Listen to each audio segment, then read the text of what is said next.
찬양받기에 합당하신 주님, 함께 모인 교회들이 마음을 모아 주님을 찬양합니다. 매주 시간을 구별하여 하나님 아버지를 예배함이 더욱 신령과 진정으로 드려지는 예배 되기를 기도합니다. 2023년 마지막 달 12월을 시작합니다. 한 해의 시간을 돌아보며 주님께 돌이켜 정리하고 새롭게 시작하는 2024년을 주님의 뜻과 마음 안에 귀한 시간들로 계획들이 잘 세워지는 시간 되기를 기도합니다. 새로운 환경으로 새로운 한 해를 시작하는 다음 세대들과 성도들을 축복합니다. 늘 보호하시고 인도해 주신 같이 사시사철 건강함으로 만남의 축복으로 때에 따라 넉넉하게 채우심으로 무엇보다 성령 충만으로 살아가길 간절히 바라고 기도합니다. 지난주 하나님 나라를 위해 선교에 앞장서시며 교회를 세우고 참 그리스도인의 본이 되어주신 이상희 목사님의 소천 소식을 들었습니다. 그 삶이 참 멋지고 무엇보다 주님이 기뻐하시는 삶을 살았음을 믿어 의심치 않습니다. 육신의 아픔이 없이 주님의 품에 안기어 완성되는 하나님 나라를 위해 기도하고 계심을 믿습니다. 인간적인 헤어짐의 슬픔과 아버지로서, 남편으로서, 목사로서, 동역자로서 함께 살아가지 못하는 슬픔의 마음을 주님 만져주십시오. 사모님과 예인 찬이를 위해 기도합니다. 그 마음을 공감하고 대신할 수 없지만 슬픈 마음 주님 어루만져 주십시오. 하나님 나라를 향한 마음과 열정을 본받아 살아가기를 축복합니다. 그 가정 가운데 주님의 위로와 평안과 보호와 축복이 넘치기를 기도합니다. 새롭게 세워지는 성전 건축을 주님께 맡깁니다. 더디 진행되는 과정들로 힘든 시간들의 연속이지만 조금씩 새롭게 세워지는 성전을 보며 기대하게 하심에 감사드립니다. 사람의 생각으로 계획할지라도 주님의 때에 주님의 방법으로 완성하실 것임을 신뢰합니다. 건축 과정 가운데 숨겨져 있던 악한 것들이 드러나고 성도들의 눈물의 기도를 받으시고 수많은 공격들로 지키시며 또한 승리의 소식을 듣고 함께 기뻐하게 하셨습니다. 주님 감사합니다. 다시 내부 공사를 계획하고 시작합니다. 주님 작업하는 분들의 안전과 마음을 지켜주십시오. 주님의 크심을 깨닫는 시간으로 주님의 도우심과 주님이 일하심을 보는 시간으로 가득하길 축복합니다. 완공되어 주님이 하셨다라는 고백이 넘치게 하시고 성령이 거하시는 또 하나의 귀한 성전이 세워지기를 기도합니다. 이 시간 말씀을 듣습니다. 지혜와 계시의 영으로 충만케 하시어 말씀이 온전히 선포되고 영혼 육에 새겨지기를 기도합니다. 말씀으로 인해 여러 환난 가운데서 흔들리지 않는 굳건함이 되고 다음 세대들에게 좋은 밭에 심겨지는 씨앗이 되어 감사와 기쁨을 선택하며 성령으로 충만해지기를 기대합니다. 감사합니다. 하나님 나라의 완성을 위해 지금도 역사하시는 다시 오실 예수 그리스도 이름으로 기도드립니다.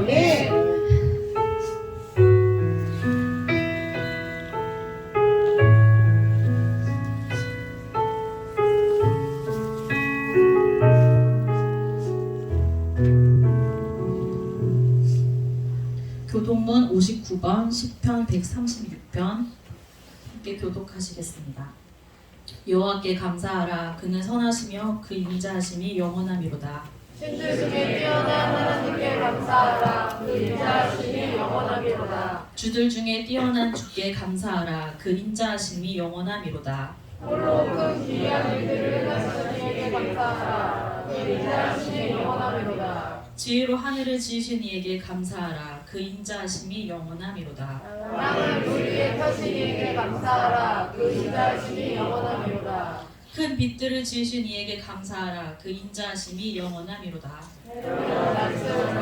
이에게 감사하라. 그 인자하심이 영원하미로다. 달과 별들로 밤을 주관하게 하신 이에게 감사하라. 그 인자하심이 영원하미로다. 대군의 장자를 치신 이에게 감사하라. 그 인자하심이 영원하미로다. 이스라엘을 그들 중에서 인도하여 내신 이에게 감사하라. 그 인자하심이 영원함이로다. 강한 손과 펼친 팔로 인도하여 내신 이에게 감사하라. 그 인자하심이 영원함이로다. 아멘. 성경 말씀은 요엘 1장 13절부터 20절 말씀입니다. 제사장들아 너희는 굵은 배로 동이고 슬피 울지어다. 제단에 수종드는 자들아 너희는 울지어다. 내 하나님께 수종드는 자들아 너희는 와서 굵은 베옷을 입고 밤이 새도록 누울지어다. 이는 소제와 전제를 너희 하나님의 성전에 드리지 못함이로다. 너희는 금식일을 정하고 성회를 소집하여 장로들과 이 땅의 모든 주민들을 너희 하나님 여호와의 성전으로 모으고 여호와께 부르짖을지어다. 슬프다 그날이여 여호와의 날이 가까웠나니 곧 멸망같이 전능자에게로부터 이르리로다. 먹을 것이 우리 눈앞에 끊어지지 아니하였느냐. 기쁨과 즐거움이 우리 하나님의 성전에서 끊어지지 아니하였느냐. 씨가 흙덩이 아래에서 썩어졌고 창고가 비었고 곡간이 무너졌으니 이는 곡식이 시들었음이로다. 각축이 울부짖고 소떼가 소란하니 이는 꼴이 없음이라. 양떼도 피곤하도다. 여호와여 내가 주께 부르짖으오니 불이 목장의 풀을 살랐고 불꽃이 들의 모든 나무를 살랐음이니이다. 들짐승도 주를 향하여 헐떡거리오니 시내가 다 말랐고 들의 풀이 불에 탔음이니이다. 아멘. 네. 목사님 나오셔서 여호와의 날이란 제목으로 말씀 전해주시겠습니다.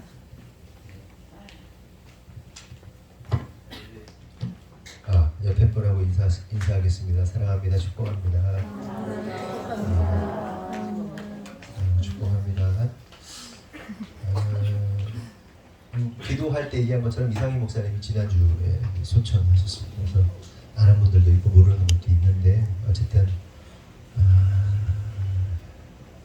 한편으로 아쉬운 마음이 크지만 그럼에도 불구하고 더 이상 고통 없이 하나님을 뵙고 천국에서 평안을 누리고 있을 것을 생각하니까 또 슬프진 않습니다.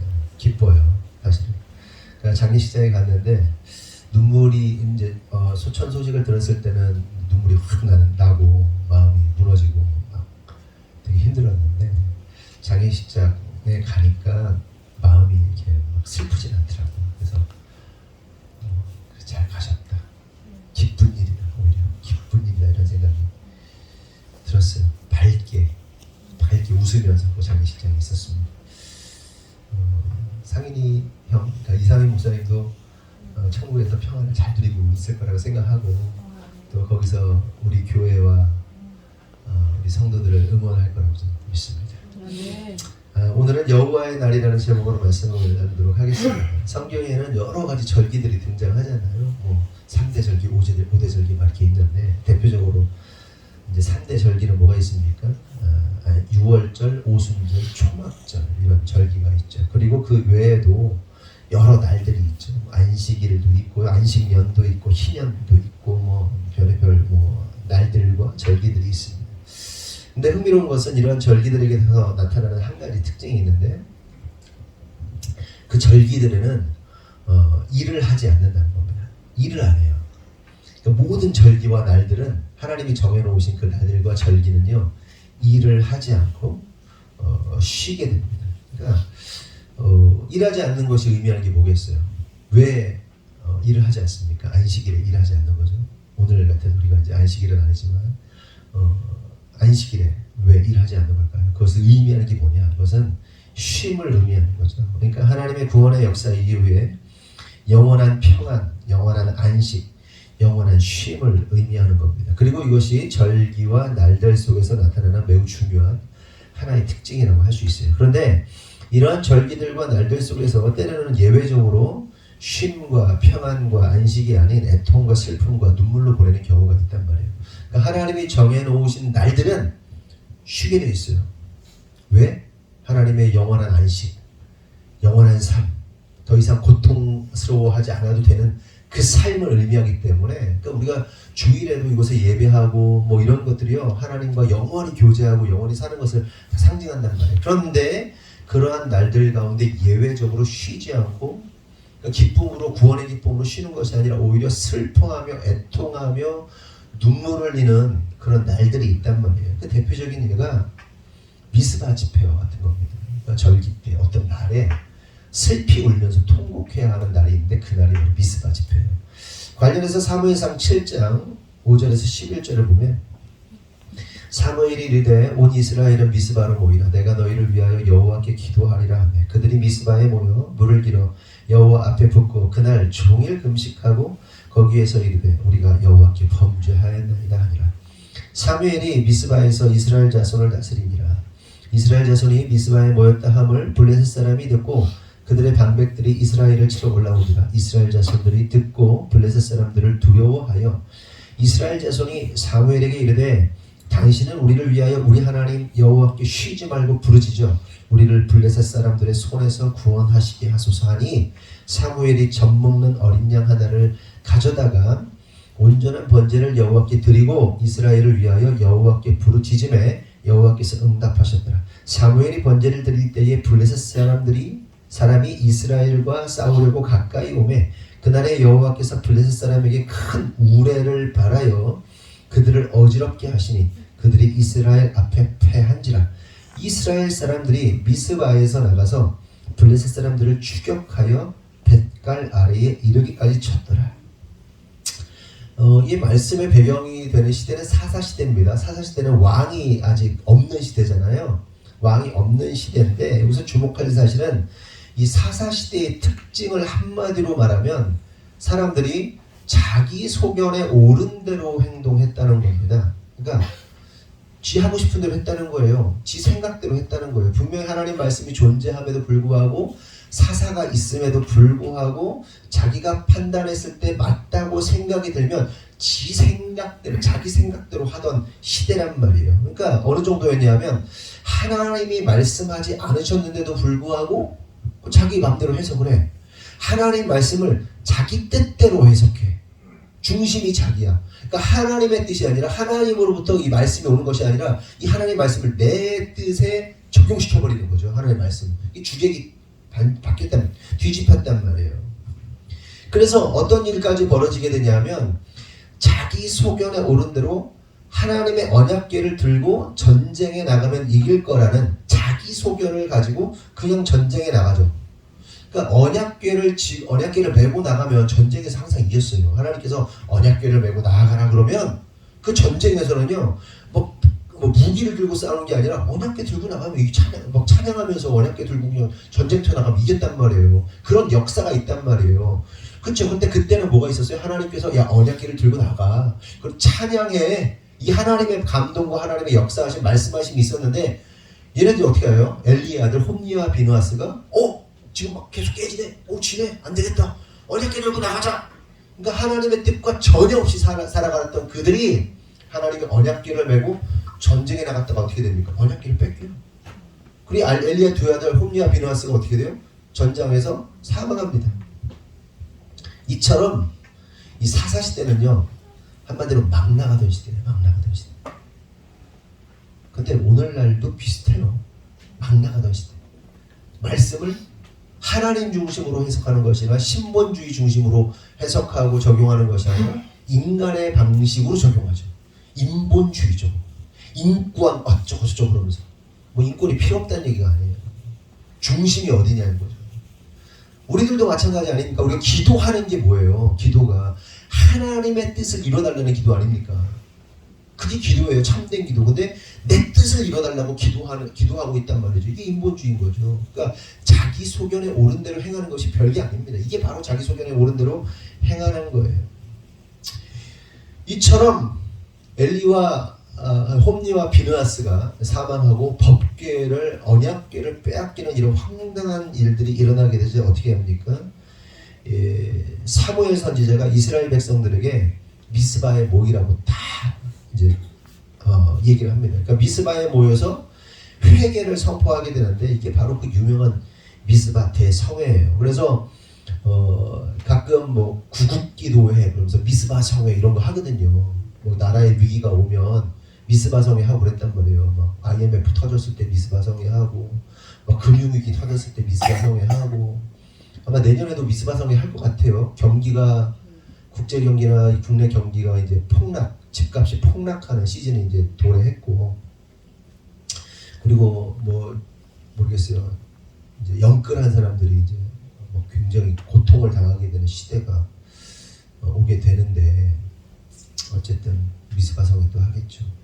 근데 참으로 근데 여기서 참 당황스러운 게 뭐냐면, 미스바에서 회개 집회를 여는 가운데 블레셋 군대가 이스라엘을 쳐들어온 거예요. 그러니까 얘네들은 뭐 무기로 무장한 게 아니라 회개하러 모였잖아요. 미스바에 다 모였단 말이에요, 백성들이. 근데 블레셋이 쳐들어왔어. 어떻게 돼? 그냥 몰살당하는 거잖아요. 이제 죽게 되는 거죠. 두려움에 떨고 있던 백성들이 사무엘한테 말하면, 이거 상황이 이렇게 되는데 어떡하냐고, 우리 무서워 죽겠다, 우리 죽게 됐다. 그래서 사무엘이 어떻게 합니까? 어린 양 하나를 취해가지고 하나님께 번제를 드립니다. 태워서 하나님께 제사를 드리고, 그 다음에 하나님께 부르짖는 거예요. 하나님 그러니까 하나님만이 우리의 도움이라면서, 하나님만이 우리를 구원하실 수 있다면서 막 하나님께 부르짖었겠죠. 그러자 하나님께서 어떻게 합니까? 응답을 들으시고, 하나님께서 부르짖음을 들으시고, 회개의 기도를 들으시고, 하나님께서 천둥 우레를 막 바라면서 그 블레셋 군대를 물리치시죠.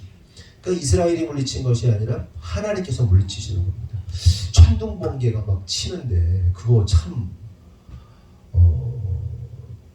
천둥 번개가 끊임없이 치는 거 혹시 보신 분 있으세요? 바로 눈앞에서 끊임없이 빠바바바바바 이거. 그거 진짜 무서워요. 미얀마에 갔을 때 한번 그런 경험이 있는데, 빠박빠박 계속 막 쳐요. 막 끊임없이 쳐요. 그래서 와 너무 놀랍다 그러니까, 그때 있던 황성 교사님이 그 얘기를 하는 거죠. 그 황성 교사님이란 분이 미얀마에서 사역을 하실 때 한번 그 제자들과 그 지역에 투입되면 그 지역을 초토화시키는 걸로 유명했거든요. 뭐가 있었냐면, 그분은 배가 있었어요. 큰 배가. 제자를 한 70명 태울 수 있는 배가 있어요. 그 배를 타고 어느 마을에 그냥 가는 거예요, 미얀마에. 그래서 거기를 전도하고 뭐 연극하고 막 이거 하면서 거기를 자기 예수 믿는 사람들을 만들어 버리기로 유명했던 분이신데, 그분이 이제 말레이시아로 갔다고, 우리가 제가 말레이시아 갔다 이렇게 그러는데, 그분이 그러는 거예요. 어느 날 이 배 라이트가 고장이 난 거예요. 고장이 났는데 갈 수가 없잖아요. 갈 수가 없으니까 막 이게 뭐가 나타날지 모르니까 치석 같은 어둠 속에서. 근데 하나님께서 어떻게 해요? 번개를 팍팍팍 쳐가지고 마을까지 갔다는 얘기를 제가 예전에 한번 설교한 적이 있는데, 그런데 제가 그걸 직접 봤어요. 봤는데 또 재밌는 게, 갑자기 왜 그 생각이 났냐면, 기안 84가 무슨 나홀로 세계여행인가, 뭐죠? 나홀로 있잖아요. 태어난 김에 세계 일주. 그거 보니까 비행기 타기 전에 번개 빡빡빡 치는 거, 막 그런 거 나오더라고요. 끊임없이 치는 거. 그 이스라엘이 미스바 성에서 막 회개를 하고 있는데 블레셋 쳐들어오니까 이건 어떻게 해요? 어떻게 해요? 죽게 됐는데 하나님께서 그들 앞에서 끊임없는 막 그 번개와 우레를 막 그냥 쏟아 부으셔가지고 하늘이 놓였다 그러고 도망가 버린 겁니다.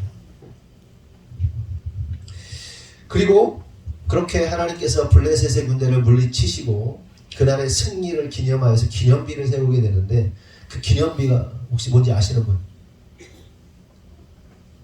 그 기념비가 옷 브랜드인데, 옷 브랜드 아닌가? 에베네셀이라고 옷 브랜드 있지 않았나요? 그렇죠, 에베네셀. 뭐예요? 신원 에베네셀, 신원 에베네셀이라는. 그러니까 여러분 이 두 가지를 한꺼번에 머릿속에 넣으세요. 미스바 대성회와 에베네셀, 하나의 그림으로 기억하시면 좋을 것 같습니다. 근데 이 여기서 에베네셀이라는 뜻이 뭐냐면 도움의 돌이라는 뜻입니다. 원어로 보면 도움의 돌. 그리고 의역하면 여호와께서 여기까지 도우셨다라는 뜻을 가지고 있어요. 여러분, 이를 통해서 우리가 깨달을 사실이 있는데, 그것은 회개하면 살고 회개치 않은 자들, 그러니까 회개치 않고 자기 소견에 옳은 대로 살면 어떻게 된다는 거죠? 망한다는 것을 의미한다. 심판받는다는 겁니다. 보세요 여러분, 사무엘이 어린 양을 잡아서 번제를 드리잖아요. 그 번제가, 그 어린 양이 누구를 의미하는 거예요? 어린 양? 예수님. 그렇죠? 또한 에베네셀이 뭐라고 했어요? 도움의 돌이라고 했죠. 돌이 누구를 의미하는 거예요? 모퉁이 돌이신 예수 그리스도. 다윗이 던진 돌이 뭐예요? 예수 그리스도, 복음 던진 거예요. 그 상징 안에 다 담겨져 있는 겁니다.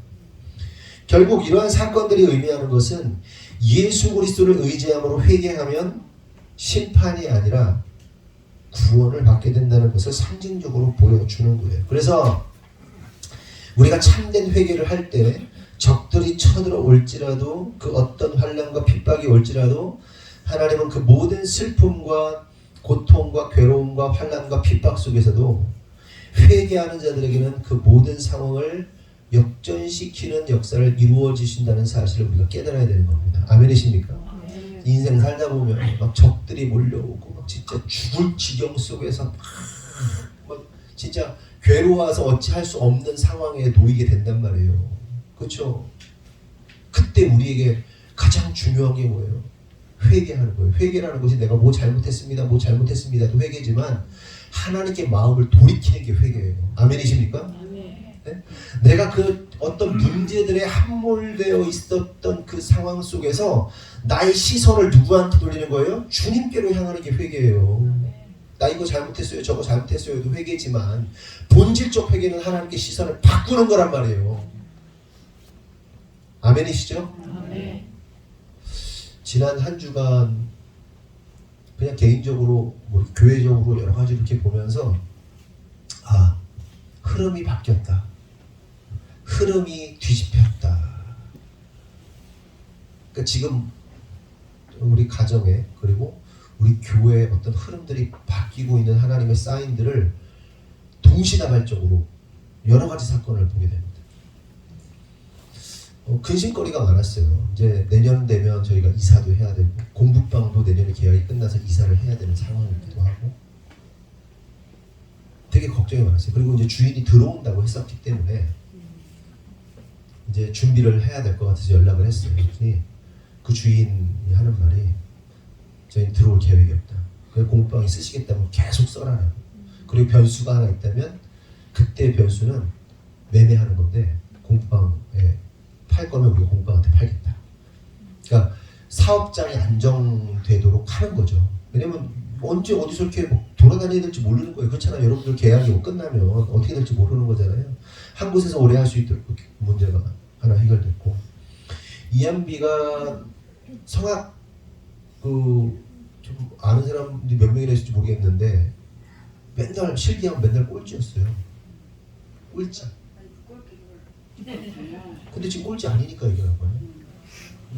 그러니까 부끄러운 일이 아니에요. 바닥이었어요. 왜냐하면 얘가 긴장을 너무 하거든. 긴장 때문에 어떻게 할 줄 몰라서 덜덜덜 거리다가 막 픽살이 나면서 막 그냥 맨날 그러는 거예요. 성도들 앞에서는 어느 정도 괜찮은데 그 교수님들 앞에서 이 시험을 계속 보잖아요, 얘네들이. 그런데 얘가 막 극도의 불안과 극도의 문제가 있었는데 제가 절 닮아서 그래요. 저는 성도들 앞에서는 좀 괜찮은데 만약에 모르는 사람이 한 명만 앉아 있잖아요. 그럼 저도 되게 힘들거든요. 제가 낯을 심하게 가리는데. 그래서 모르겠어요. 그 지방에서는 이제 제가 감리사 할 때가 됐거든요. 교회 사이즈도 되고 감리사 해야 되는데 제가 못합니다. 앞에 서는 걸 못해서 못하는 거예요, 사실은. 제가. 근데 제가 이번에 그 두려움 다 극복하고 두려움이 해결되고 시험을 보고 나온 거죠. 근데 담임 선생님하고 놀래가지고 둘이 막 좋아가지고 잘했다고 막 난리가 난 거예요. 그 얘만 웃고 나오고 나머지 애들은 밖에서 막 울고 불고 난리가 났어요. 해결됐죠. 이희민 경찰서에서 연락 왔어요. 공문 딱 왔어요. 각하 혐의 없음. 각하 아무 문제 없다 라고 도장 빡 찍어서 왔어요. 교육청에서도 연락 왔어요. 교육청에서도 아무 없다. 모두 없다. 딱 또 뭐 있지? 교회 돈 돌려받는 거 15일에 돌려받는 거. 그리고 교회도 그 써줬던 거 뭡니까? 500만 원, 550만 원 받아야 되는 것도 우리 생각을 못 하고 있었는데 그 돈이 턴백 이게 이제 있어. 건축사 들어갔다 나온 게 있어요. 협회 들어갔다 나온 그 돈을 이제 15일에 받기로 했고.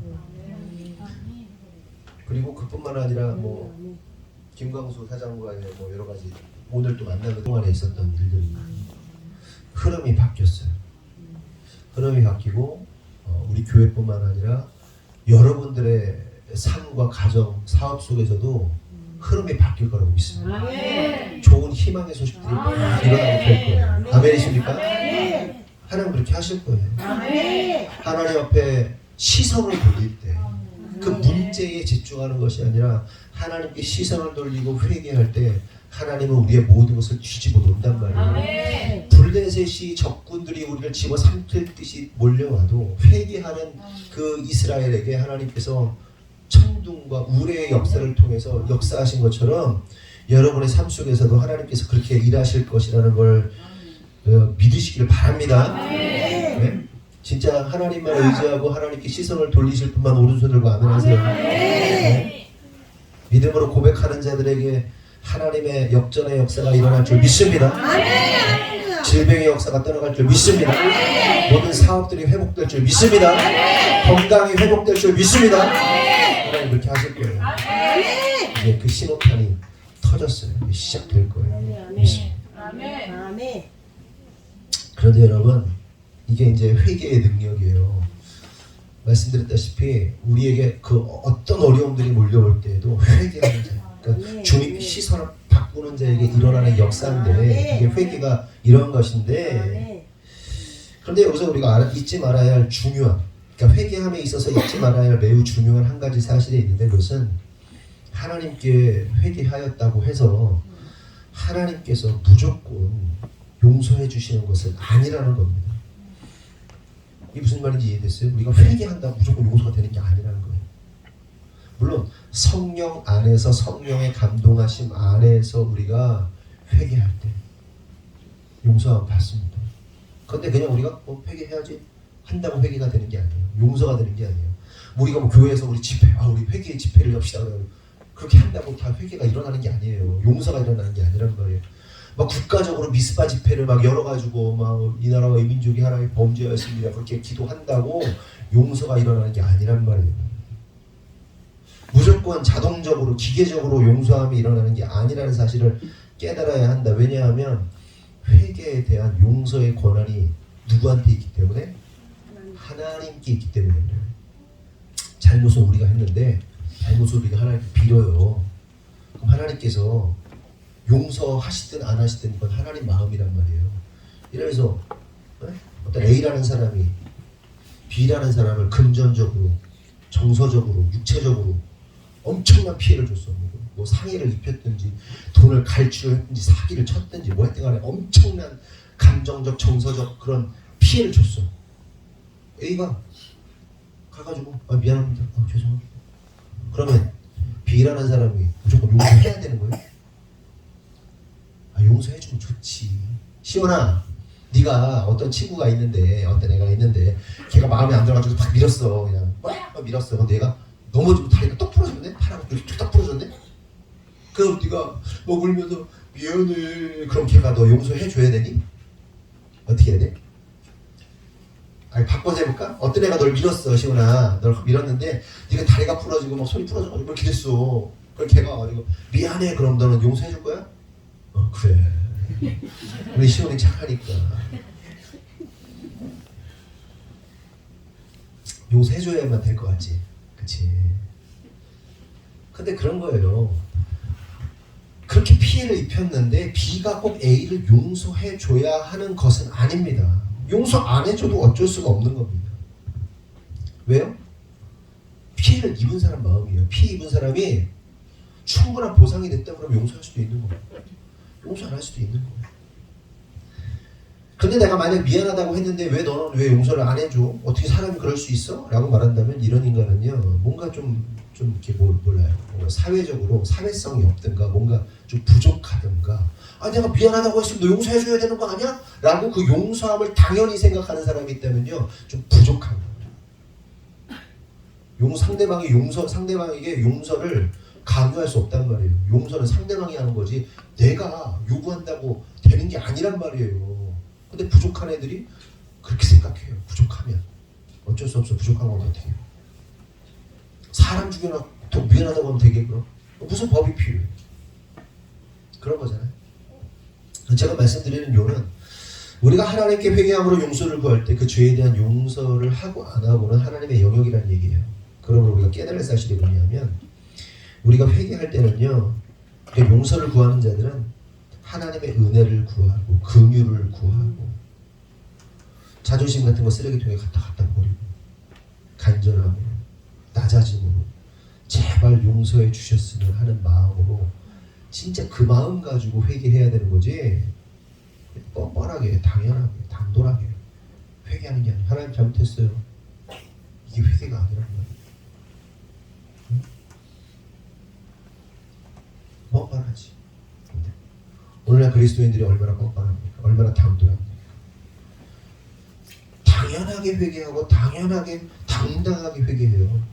그리고 당연히 용서받을 거라고 생각을 해요. 이게 잘못된 거라고. 그리고 더 나아가서는 어떻게 생각합니까? 이거 어떻게 하나님이 용서를 안 하셔? 내가 이렇게 회개했으면 용서해 주시는 거 아니야? 용서해 주셔야 되는 거 아니야? 라고 생각할 수도 있단 말이에요. 굉장히 파렴치하다는 거죠. 그래서 요엘서 2장 보면 2장 12절에서 14절 다 같이 시작.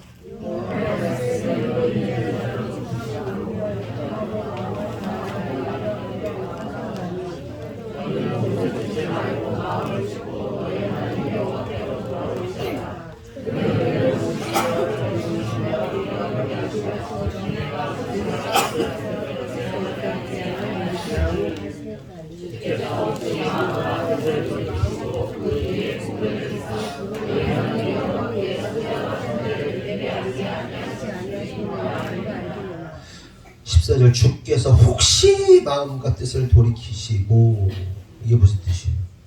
네가 회개하면 혹시 용서해 줄 수도 있어. 혹시 용서함 받을 수도 있는 거야. 그러니까 마음을 찢고 회개해. 이런 뜻이에요.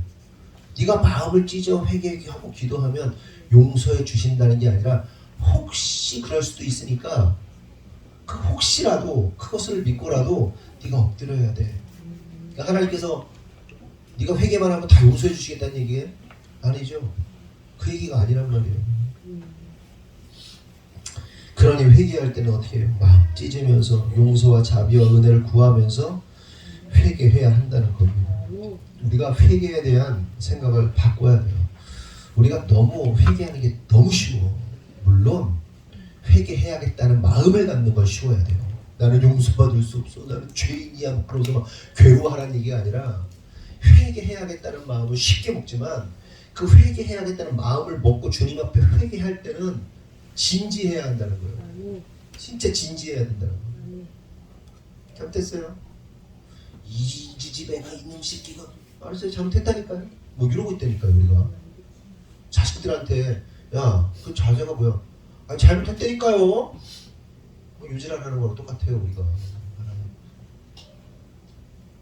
회개에 대한 그 마음을 진지하게 가져야 돼요. 진지하게. 그럼 여러분 어떠세요? 여러분 회개하시나요? 회개의 삶을 사시나요?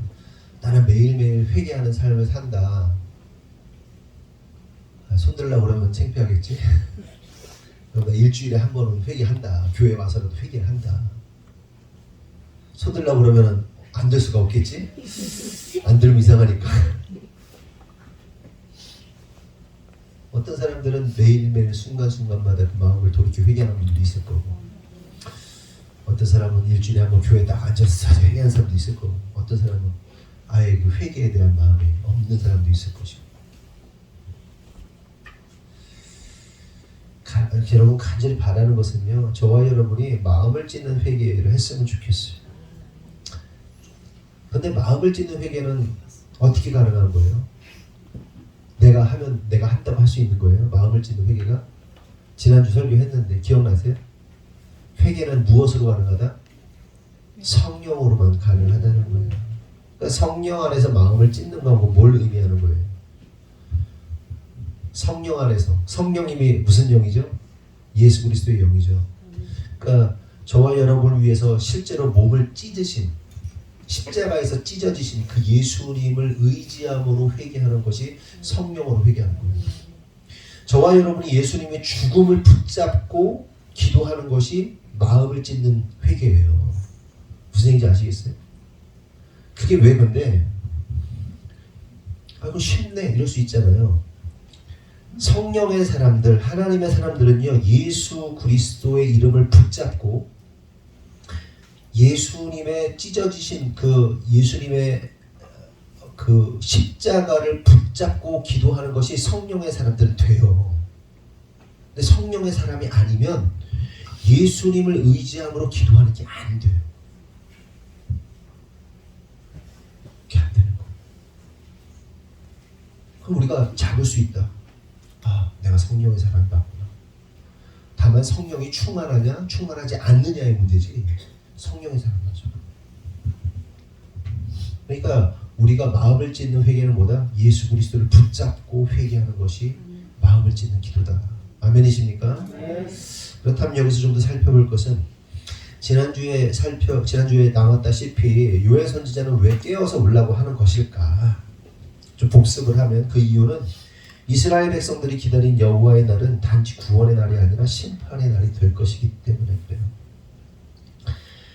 다시 말해서 여호와의 날은 심판의 날이면서 동시에 구원의 날이기에 회개하라고 한 겁니다. 그래서 여호와의 날은 마음을 찢어 회개하는 자들에게는 구원의 날이 되는 거고 회개치 않는 자들에게는 심판의 날이 되는 거예요. 그래서 이걸 당시 이 말씀의 당시의 상황으로 좀 더 디테일하게 말씀을 드리면 당시 이스라엘 백성들 그러니까 종교적 형식에 물들어 자신들은 의롭다 여기고 있던 자들은 여호와의 날을 어떻게 인식했냐 하면 기쁨의 날, 구원의 날로 인식을 했습니다. 하지만 성경은 정작 이러한 자들에게 무슨 날이 된다는 거예요? 심판의 날이 된다는 거예요. 그러니까 이스라엘 백성들이 종교적 형식주의에 있었단 말이에요. 율법을 지키고 안식일을 지키고 11조를 지키고 11조의 근체의 11조까지 지키고 모든 안식일을 지키고 할 수도 다 했단 말이에요. 그거 잘한 거예요. 근데 그게 형식에 매여버렸죠. 형식이 사로잡았죠. 그러니까 하나님의 본질적 마음에는 관심 없이 폼에 갇혀버렸단 말이에요. 네? 말씀의 의도와 상관없이 폼에 갇혔죠. 그러니 갖추니까 그 형식을 갖추니까 어떻게 해요? 이들 안에 의로움이 있었단 말이에요. 그래서 그들이 여호와의 날을 기다렸어요. 여호와의 날을 기다렸는데 그 기다린 여호와의 날이 어떤 날이었어요? 자기들이 인식할 때는 기쁨의 날이겠지. 내가 그렇게 율법을 다 지키고 형식을 폼을 지켰으니까. 그런데 성경은 뭐라는 거예요? 그렇게 니들이 기쁨의 날이라고 생각하고 있지만 사실은 너희들에게 여호와의 날은 심판의 날이에요. 슬픔의 날이야 라고 말씀하시는 거예요. 이게 요엘서의 말씀입니다. 반대로 하나님 말씀대로 살지 못하는 자신을 보면서 괴로워하던 자들이 있었어요. 한편에서는 내가 하나님 말씀대로 살지 못하고 내 주님의 뜻대로 살지 못하고 여호와의 날이 임하면 나는 심판받을 거야. 주님 나는 죄인입니다. 주님 나는 죄인입니다. 그 슬픔의 날 여호와의 날이 심판의 날이 될 텐데 어떡합니까? 라며 회개하고 있던 자들 그들이 생각하는 여호와의 날은 심판의 날이지만 정작 그 날이 임했을 때 그렇게 슬피 울며 회개하던 자들에게 여호와의 날은 무슨 날이다? 기쁨의 날이 된다. 우리는 저와 여러분은 그 마지막 날 여호와의 날을 어떤 날이라고 생각하고 인식하십니까? 여러분은 여호와의 날 그 마지막 날 주님의 다시 오시는 날을 기다리고 기대하십니까? 네. 그럼 그 날을 여러분은 어떻게 인식하세요? 물론 기쁨의 날로 인식하죠. 기쁨의 날로 인식해야 하죠. 그런데 중요한 사실은 그날이 우리에게 구원의 날, 기쁨의 날이 되려면 오늘도 우리는 자기의 의로움에 도취되는 것이 아니라 그 크신 하나님 앞에서 나의 자금을 깨닫고 오히려 마음을 찢고 회개하는 삶을 살아야 한다는 거예요. 이러한 자들에게 그 여호와의 날이 기쁨의 날이 된다는 겁니다.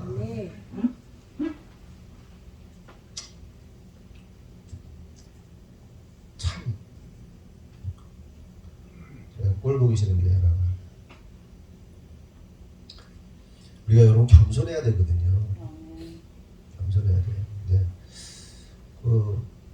여기서 좀 약간 에피소드인데 이상한 목사님 장례식에 갔는데 이제 아는 목사님들도 보고 나이 많아봐야 2-3살밖에 안 많아 보이던데 자꾸 요즘에 나이를 감사하게도 어리게 봐줘서 진짜 대단히 감사하긴 한데 얼마나 힘드시겠냐고 그렇게 해야 되는데 자기가 뭐가 된 거 마냥 그렇게 얘기하는 게요 별로 좋지 않은 것 같아요. 이제 나이 먹을 만큼 먹었잖아요. 저도 그냥 물론 어르신들 앞에서 까불면 안 되지만 50 정도 됐으면 사회적으로 그냥 그럴 텐데 여러분 우리가 조심해야 됩니다. 어떤 신앙인을 만나고 아니면 성도 간에도 그래 자기가 뭐가 된 거 마냥 그렇게 할 필요 없어요. 그냥 겸손하게 아이고 얼마나 힘드시겠어 얼마나 그래요 아이고 그렇구나 이렇게 그냥 공감해 주면 되는 거지.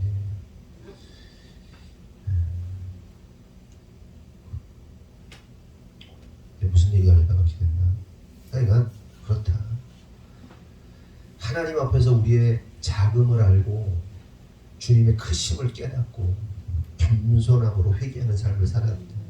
이게 바로 어떤 이러한 사람이 어떻게 된다? 결국 구원의 날을 누리게 된다는 거예요. 그 한날에 어떤 사람은 구원이고 어떤 사람은 심판이니까. 여러분 종종 말씀드리지만 복음은 매우 역설적입니다. 그래서 역설적 복음을 믿고 살아가는 것이 세상 사람들 볼 때는요 정말 어리석고 멍청해 보여요. 하지만 그럼에도 불구하고 그 역설적 복음, 상식적으로 이해되지 않는 그 복음의 능력이 우리를 구원하신다는 사실을 믿어야 합니다. 아멘이십니까? 네? 그래서 실제로 참된 하나님의 사람들은 그 역설의 삶, 세상의 흐름과 반대되는 거꾸로의 삶을 살게 되는 것이고, 그래서 시대를 역행하고 시대 정신에 순응하지 않고 하나님의 말씀대로 살기 때문에 고통당하고 핍박받으면서 살게 되는 겁니다. 그래서 세상이 그리스도와 교회 된 우리를 미워하는 거죠. 세상과 역행하는 삶, 시대 정신과 역행하는 삶 얼마나 피곤해요. 세상 사람들 다 그렇게 사는데 너는 안 된대. 세상 사람들 다 내 친구들 그렇게 사는데 너는 그렇게 살면 안 된대. 어? 니네는 그렇게 살면 안 된대. 나 좀 봐라. 응? 그 니네 그래 니네. 그래 너 그렇게 살면 안 된대. 네 친구들 다 그렇게 해도 너는 안 된대. 얘들아 너는 안 된대. 너는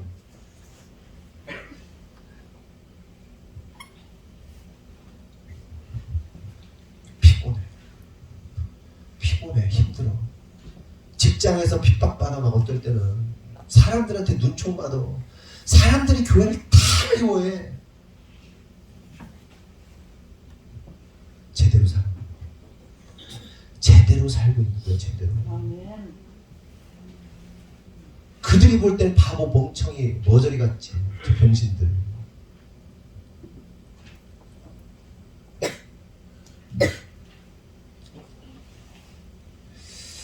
성도 여러분 간절히 바라는 것은 저와 여러분이 세상과 합하지 않았으면 좋겠어요. 세상에 굴복하지 않았으면 좋겠어요. 시대 정신에 함몰되지 않았으면 좋겠어요. 피곤하고 힘들고 괴롭고 핍박해도 끝까지 버티셨으면 좋겠어요. 우리가 살아갈 시대 더 할 겁니다. 엄청난 핍박들이 더 올 겁니다. 굴복하지 마세요. 그럼 계속해서 여호와의 날이 일어나는 구원의 모습 그리고 심판의 모습 좀 살펴볼게요. 이사야 2장 12절에서 22절까지 봐야 되는데 17절까지 가볼게요. 대저 만군의 여호와의 날이 모든 교만한 자와 거만한 자와 자고한 자에게 임하리니 그들이 낮아지리라. 또 레바논의 높고 높은 모든 백향목과 바산의 모든 상수리 나무와 모든 높은 산과 모든 솟아 오른 작은 언덕과 모든 높은 망대와 모든 견고한 성과 다시스의 모든 배와 모든 아름다운 조각물에 임하리니 그날에 자고한 자는 굴복되며 교만한 자는 낮아지고 여호와께서 홀로 높임을 받으실 것이요. 22절 너희는 인생을 의지하지 말라. 그의 호흡은 코에 있나니 새말가치가 어디 있느냐. 여기서 그리고 있는 다 읽진 않았지만 여기서 그리고 있는 날은 여호와의 날인데 심판의 날에 여호와의 날을 말하는 겁니다. 그러면 어떠한 자들에게 여호와의 심판의 날이 임한다는 거예요? 초반에 보면 교만한 자, 거만한 자, 자고한 자에게 임한다고 말씀하세요. 그러면서 그 뒤에 나오는 얘기 막 높이 있는 막 이렇게 뭐 있잖아요. 그거 얘기하고 있는 건데, 그러면 우리가 생각해 볼 것은 저와 여러분이 교만한 자, 자고한 자, 거만한 자가 되지 않아야 심판 안 받을 거 아니에요. 그렇죠? 그럼 교만, 거만, 자고가 뭐냐? 이걸 알아야 우리가 이거 안 하고 구원받을 거 아니에요. 그럼 찾아보면 교만이라는 단어는 게에, 히브리어 게에인데 높은이라는 뜻을 가지고 있어요. 또한 거만이라는 단어는 룸인데 올리다, 높다라는 뜻을 가지고 있어요. 마지막으로 자고라는 말은 나사인데 들어 올리다라는 뜻을 가지고 있어요. 눈치채셨죠? 이 세 단어가 어떤 의미예요? 이렇게 높아진 거예요. 말만 단어가 다른데 그 단어 똑같은 의미를 가지고 있는 세 단어를 사용하고 있어요. 네? 높아진 걸 말하는 거예요. 그러니까 여기서 깨달을 사실은 하나님보다 높아지려 시도했던 모든 것들에 대하여 하나님은 뭐 하시겠다? 심판하시겠다는 거예요. 여러분, 하나님처럼 높아지려 했던 온 우주에 있어서 최초의 범죄자가 누구예요? 아니죠. 루시엘이 뭐가 되죠? 루시퍼가 되고, 루시퍼가 사단 마귀가 되고, 이렇게 되는 거 아니에요? 온 우주 최초의 범죄, 루시엘의 범죄, 루시퍼, 마귀, 사단 마귀의 범죄. 하나님처럼 높아지려고 한 거 아닙니까? 그러면 인류 최초의 범죄는 누구예요? 인류 최초의 범죄. 네? 아담, 하와. 그렇죠? 아담이죠. 하와가 꼬셔가지고 아담 꼬셨다고 생각하면 되고, 아담과 하와는 한 몸이니까 아담이에요. 대표성이 아담한테 있으니까 아담이 범죄예요. 근데 아담이 누구 말을 들어요? 마귀의 말을 듣죠. 뱀의 말을 듣죠. 그럼 인류 최초의 살인은 누구예요? 아담의 아들 가인. 아주 연속으로 그냥 범죄가 진행이 되네요. 그래서 마귀를 따르는 자들은 전부 하나같이 높아지려는 특징이 있습니다. 그러면 본질적으로 높아지려는 것이 의미하는 게 뭐냐? 우리들이 세상에서 잘 나가고 부자 되고 높은 지위에 오르는 것이 전부 높아짐이고, 그래서 심판받게 되는 걸까요? 그러니까 저와 여러분이 높아지면 안 되는 거예요? 뭐 세상에서 좀 어느 위치에 있으면 안 되는 거예요? 뭐 회장이 되면 안 되는 거예요? 어느 분야의 최고가 되면 안 되는 거예요? 높아지면 안 되나요? 권세를 가지고 명예를 가지고 그러면 안 되나요? 안 되긴 왜 안 돼? 돼. 그러면 하나님께서 말씀하시는 높아짐은 뭘 의미하는 거냐? 그것은 인생 가운데 하나님을 두지 않는 것, 인생 가운데 하나님을 염두에 두지 않는 것, 인생 가운데 하나님의 생각을 배제시키는 것이 바로 뭐예요? 높아짐. 루시엘은 하나님의 말씀대로 하나님을 찬양하면 되는 거예요. 하나님의 말씀을 염두에 두지 않는 거예요. 자기 생각대로 한 거, 그게 높아짐이에요. 자기 소견에 옳은 대로 행하는 게 높아짐이에요. 그러면 아담은 하나님 말씀대로, 하나님 명령대로 선악과 안 먹으면 돼. 하나님을 염두에 두지 않는 거예요. 하나님을 자기 생각에서 배제시킨 거예요. 그게 높아지는 거예요.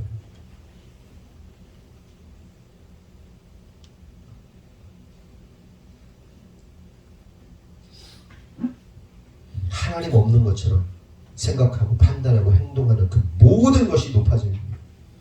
하나님을 배제시키는 것이 교만이고 거만이고 자고입니다. 그러면 우리는 어때요? 우리가 어떤 행동을 하고 생각을 하고 판단을 할 때 하나님이라는 그 존재가 있어요, 없어요? 아니면 나 하고 싶은 대로 하고 있어요? 응? 갈등이라는 게 있나요? 나는 이거 하고 싶은데 하나님이 원하시는 이거라서 막 갈등이라는 걸 해요? 그게 없으면 스스로 높아진 자들이에요. 그들이 교만한 자들이에요. 그들이 거만한 자들이에요. 그들이 자고한 자들이란 말이에요. 네? 어떤 위치에 올라가지고 높은 일을 하고 있는 사람들이 높아진 사람들이 아니라 이런 꼬마 애들도 자고할 수 있다니까. 교만할 수 있다니까.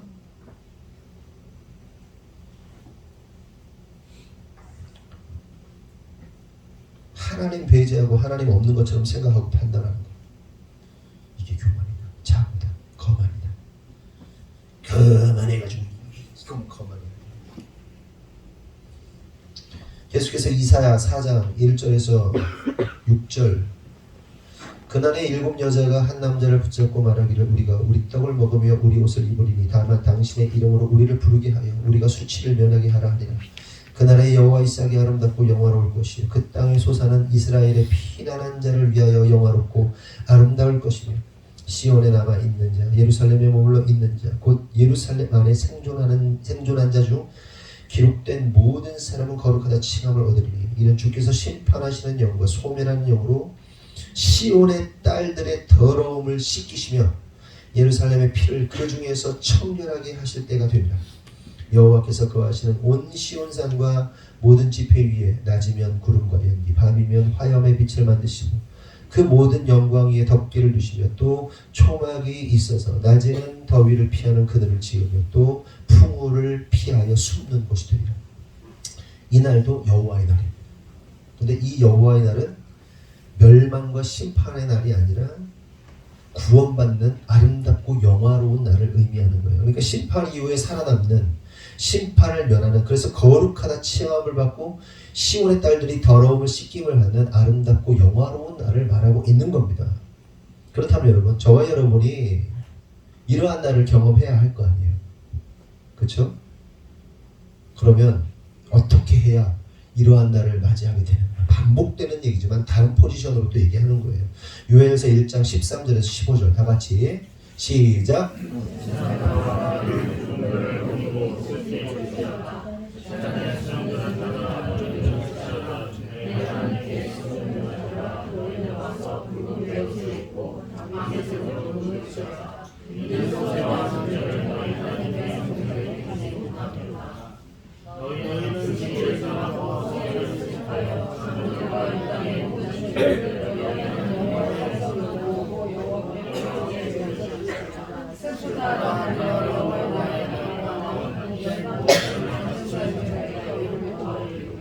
정리를 하면 제사장들은 울으라는 거예요.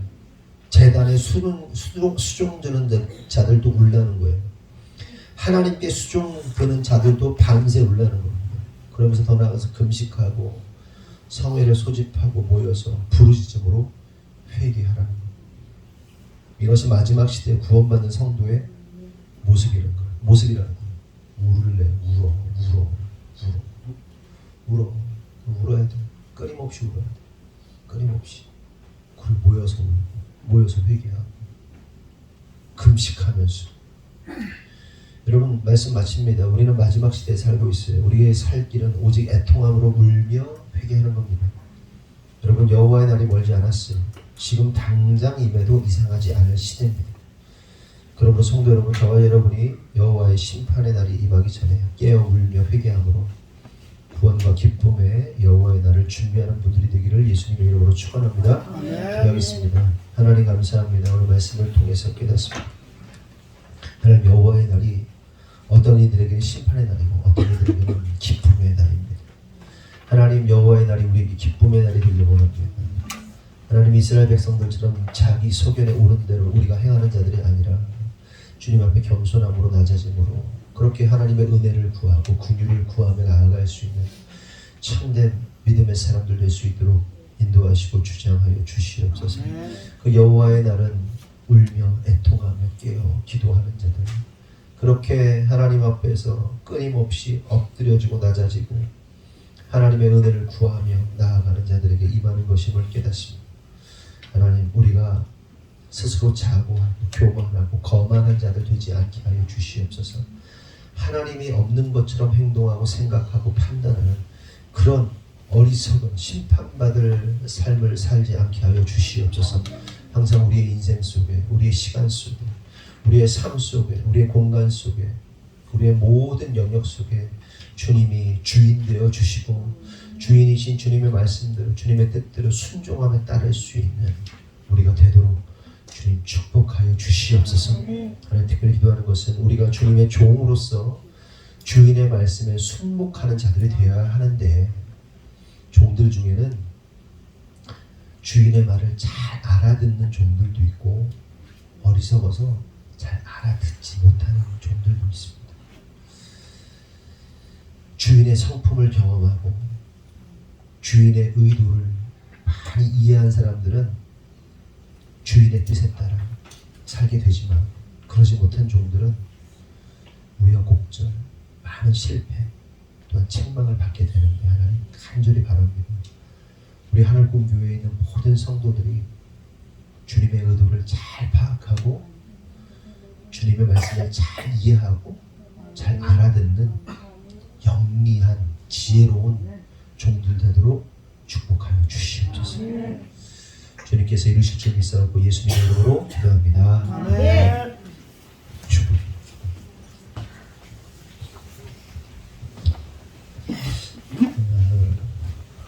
오늘 설거지 담당은 유경석 집사님, 조경미 집사님, 이한비, 유혜림. 다음 주는 이상희 집사님, 정순희 집사님, 주혜수 집사님, 강정모. 이거 맞죠? 맞아요? 다음 주 대표 기도는 조경미 집사님입니다.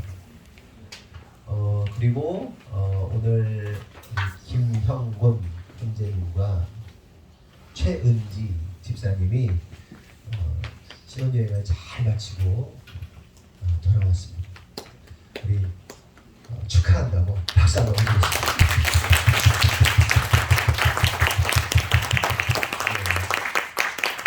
그래서 참고로 우리 남자 집사님들 잘 좀 우리 형권 형제 좀 잘 챙겨주세요. 우리 형권 형제도 조금 우리가 미안한 게 우리가 다 이렇게 머리들이 많아가 뭐랄까 좀 대면 하고 사람들이 이렇게 쑥스러움을 많이 타 우리 남자들이.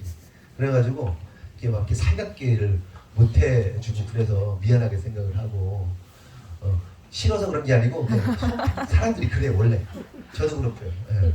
그래서 좀 애써서 우리 남자들 좀 같이 게임도 하고 좀 이렇게 열심히 하시기를 바랍니다. 그리고 뭐 또 다른 소식 있나요? 예. 그리고 이제 그리고 이제 본당 우리 상훈 형제님이 박상훈 형제님하고 어제 일하시는 분들이 잠깐 왔다가 가셔서 보고 어떻게 해야 할지 계획을 좀 짜는 것 같아요. 그래서 사고 나지 않고 잘 아름답게 마무리되도록 응원해 주시고 이렇게 막 화이팅 뭐 이런 것도 해주시고 그렇게 잘 해주셨으면 좋겠어요. 여러분 우리가 또 어느 순간에 어떻게 투입될지도 모르니까 그런 것도 좀 생각하고 계시고 요구하면 같이 힘을 합쳐서 뭐 청소도 하고 그렇게 하도록 하겠습니다. 그리고 외부는 이제 뭐 한 90% 마무리가 된 것 같고 나머지 등 달고 나머지 좀 부족한 부분들만 처리하면 될 것 같습니다. 그래요. 다 같이 일어나겠습니다. 파송의 말씀 읽도록 하겠습니다. 구호 준비. 네. 더 높은 부르심으로. 보라. 아멘. 기도하겠습니다. 하나님 감사합니다. 우리 김영곤 현재 재은지 집사 두 사람이 이제 신혼여행을 잘 마치고 주님 옆에 부부로서 첫 예배를 드립니다. 하나님 감사하고 또 하나님께 영광을 돌리는 것은 두 사람이 하나님 앞에서 이렇게 예배하고 신앙생활을 할 수 있게 하신 것이 하나님의 놀라운 은혜라고 생각합니다. 하나님 간절히 기도하오니 이 두 부부 두 사람 앞에 하나님께서 천군천사로 보호하시고 인도하시고 역사하시기를 원합니다. 두 사람의 행복한 가정을 꾸리고 예수 그리스도 안에서 신앙 안에서 정말 서로를 배려하고 격려하고 사랑하고 축복하고 정말 서로를 지극히 사랑할 수 있는 행복한 부부, 행복한 가정 될 수 있도록 하나님께서 역사하여 주시옵소서. 하나님 우리 김영곤 형제를 축복합니다. 형제 하나님 회사, 직장생활 가운데 또한 여러 가지 사회생활 가운데 하나님이 개입하시기를 간절히 소망합니다. 이전까지 알 수 없었던 놀라운 하나님의 은혜, 놀라운 하나님의 역사를 경험하게 하여 주시옵소서. 그리하여서 하나님이 우리를 얼마나 사랑하시는지, 하나님께서 얼마나 많은 관심을 가지고 계신지 몸소 체험하여 느낄 수 있도록 하나님 천군 천사로 보호하시고 지키시고 역사하여 주시옵소서. 우리 최은지 집사 하나님 축복하셔서 하나님 편숙한 여인으로 남편을 잘 보필하고 가정을 잘 세울 수 있도록 하나님께서 주장하시고 인도하여 주시옵소서. 그래서 그 가정 가운데 자녀도 허락하시고 재정적인 어려움 있지 않도록 하나님 부으셔서 정말 모든 사람들이 축복하고 모든 사람들이 부러워할 수 있는 행복한 가정 되도록 주님 역사하시고 인도하여 주시옵소서. 하나님 우리의 힘으로 할 수 없습니다. 주님의 능력으로만 할 수 있습니다. 하나님 저 가정이 정말 그런 복된 가정 되도록 역사하여 주시옵소서. 하나님 우리 성도들을 축복합니다. 우리 성도들이 열심히 하나님 나라의 확장을 위하여 섬겼고 애썼고 봉사하였고 기도하였고 헌금하였고 하나님 정말 주님 사랑하는 마음으로 최선을 다한 성도들 하나님께서 축복하시기를 원합니다. 그들의 인생과 사업과 가정과 직장 위에 하나님 함께 하시고 자녀 가운데 함께 하시고 가정 가운데 함께 하셔서 하나님의 놀라운 축복의 통로들이 될 수 있도록 성령께서 기름 부어 주시옵소서. 하나님 특별히 기도하는 것은 하나님 이 시간 주님 앞에 예물을 드립니다. 드린 손길마다 축복하시고 하나님 재정적으로 어려움 당하지 않도록 하나님의 보호하심 지키심이 하나님 충만하기를 원하오니 주장하여 주시옵소서. 또한 자녀들을 축복합니다. 하나님 우리 자녀들이 세상에 나가서 손가락질 받는 그런 어리석은 아이들 되지 않게 하시고 사람들로부터 어른들로부터 인정받고 칭찬받는 아이들 될 수 있도록 역사하여 주시옵소서. 하나님의 지혜와 계시의 영을 부어 주시고 하나님 명철과 지혜로 세상 살아가는데 하나님의 놀라운 십자가의 복음의 능력으로 수많은 영향력을 끼칠 수 있는 아이들로 성장하도록 인도하여 주시옵소서. 다치는 아이들 얻게 하시고 그래서 하나님 정말 주님의 능력이 무엇인지 이 아이들을 통해서 사람들이 깨달을 수 있도록 하나님 복음의 능력자들 되도록 역사하여 주시옵소서. 또한 기도하는 것은 우리 장로님, 권사님들 또한 우리 집사님들, 우리 어르신들 하나님 축복하시기를 원합니다. 건강하게 하시고 추운 날씨에 아무도 아프지 않도록 역사하시고 이 교회에 우리 하늘꿈교회 어르신들로서 좋은 선한 영향력들을 끼칠 수 있도록 하나님 역사하시고 또한 젊은 우리 성도들이 아이들이 우리 어르신들을 잘 공경함으로 섬길 수 있도록 하나님께서 역사하여 주시옵소서. 지금은 우리 구주 예수 그리스도의 은혜와 하나님 아버지의 무한하신 사랑과 성령님의 감화감동 내주 역사하시니 오늘 주님의 뜻대로 살기로 결정한 모든 성도들 위해 지금부터 영원토록 함께 하시기를 간절히 축원합니다. 아멘.